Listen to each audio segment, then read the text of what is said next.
ஸ்ரீ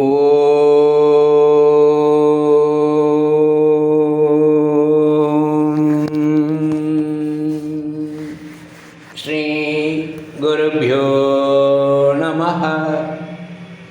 பகவான் ஸ்ரீ விஸ்வநாதர் அருளிய ஸ்ரீமத் விஸ்வ உபனிஷதம் பாகம் 3 போதனை எண் 634 மற்றும் 635 மற்றும் 636.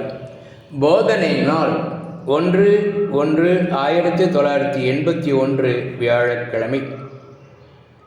உலகியல் அனுகூலத்தின் பொருட்டே எந்த காரியமும் நடைபெறுகிறது. காமத்தின் வெளி தோற்றமே செயல். வாசனையால் சங்கல்பம் உண்டாகி காமமாகி கர்மமாகி கர்மம் வாசனையை பெருக்கி பிறவி பிணிக்கு ஏதுவாகியே போகிறது.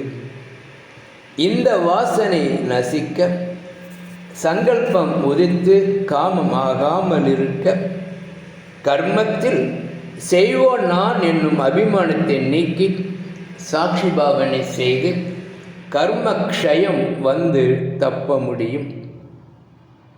கர்மாதிகாரியின் இலக்கணம் ஞானாதிகாரியின் இலக்கணம் என்று மோட்ச சாதன விளக்கத்தில் எடுத்து சொல்லியுள்ளது. இண்டிவிஜுவாலிட்டி ஒழிவதே மோட்சம். இண்டிவிஜுவாலிட்டி இருக்குமிடம் கர்மம் நிகழும். இந்த உடம்பு ஜரா மரணங்கள் அடைவதை பற்றி கவலைப்படுவது நீங்கி மற்ற மாற்றங்களைப் போல நான் மாற்றங்களுக்கு சாட்சியே என்ற திடம் உண்டாகி பிராரப்த முடிவில் சாட்சியம் நசித்த காலத்து சாட்சி கேவலாத்மாவே என்பதுதான் சாந்தி தருகிறது. புருஷார்த்தம் அஞ்ஞானிக்கே, ஞானிக்கன்று. நான் பந்தத்தில் உள்ளேன் என்றவனுக்கு விடுதலைக்கு பிரயத்தனம்.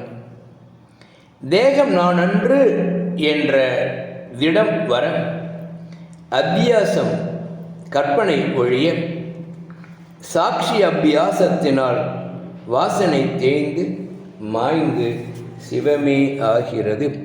ஓ